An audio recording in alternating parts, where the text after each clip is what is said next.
ہماری زندگیوں میں ہر طرف سے ہر طرح کی بے شمار پریشانیاں ہیں۔ ٹینشن، ڈپریشن، ہر جگہ لوگ دنیاوی تکالیف سے دوچار ہیں، ذہنی مریض ہیں۔ انہیں اپنی پریشانیوں کا حل کہیں نظر نہیں آتا، لیکن جب اللہ پاک انہیں دن میں 5 وقت بلاتے ہیں تو وہ اندھے اور بہرے ہو جاتے ہیں۔ انہیں وہ کامیابی اور ذہنی سکون نہیں حاصل ہوتا، کیونکہ ان کے اندر اسے حاصل کرنے کی چاہ ہی نہیں ہوتی۔ اور پھر اللہ پاک نے جس کے نصیب میں اپنا سجدہ لکھا ہے، صرف وہی اسے ادا کرے گا، کیونکہ جب اللہ پاک کسی سے ناراض ہوتے ہیں تو اسے اپنے آگے جھکنے سے روک دیتے ہیں۔ ہمارے اوپر دن میں صرف 5 وقت سجود فرض کیے گئے ہیں، اور اگر وہ بھی ہم نہ کر سکے تو لعنت ہے ہم پر۔ ہمیں دن میں صرف 5 وقت اس کے سامنے جانا ہے، اس کے آگے جھکنا ہے، اپنی ساری پریشانیاں، اپنے سارے غم اور دکھ اسے بتانے ہیں۔ بے شک وہ سب جانتا ہے، لیکن وہ ہم سے سننا چاہتا ہے۔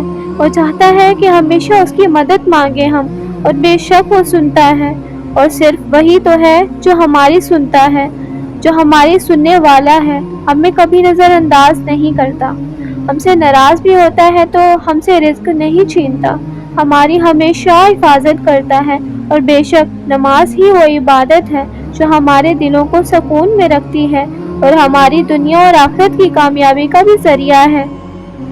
جب ہم وضو کرنے کے لیے کھڑے ہوتے ہیں تو پہلے ذہن سکون کی طرف سفر کرنا شروع کرتا ہے۔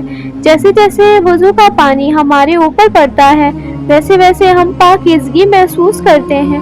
پھر ہم سکون قلب کو اپنے اندر اترتا ہوا محسوس کرتے ہیں۔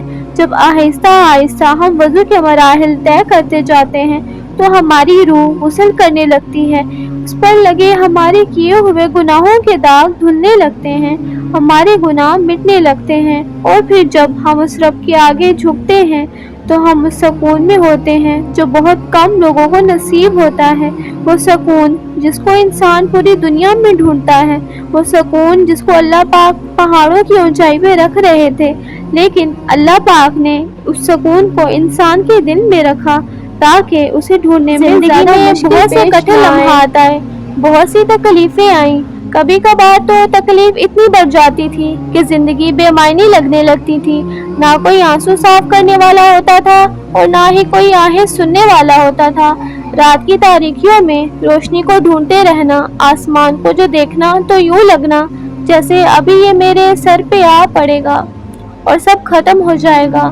مگر پھر آہستہ آہستہ خود کو سمجھا لیا کہ دیکھو اریبہ، یہ جو لوگ ہیں نا، یہ کسی کے نہیں ہوتے۔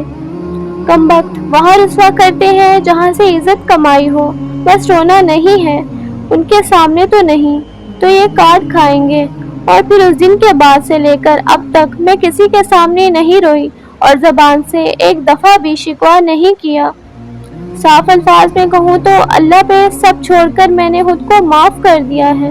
اب کوئی آسمان سے گرائے یا نظروں سے مجھے فرق نہیں پڑتا، کیونکہ یہ نظریں بھی اس کی ہیں اور یہ آسمان بھی اس کا ہے۔ اگر آپ کو میری ویڈیو اچھی لگی ہو تو لائک، شیئر، سبسکرائب لازمی کیجیے گا تاکہ میری اس طرح کی ویڈیوز آپ کو ملتی رہیں۔ جزاک اللہ۔ ہمیشہ خوش رہیں اور دعا میں یاد رکھیں۔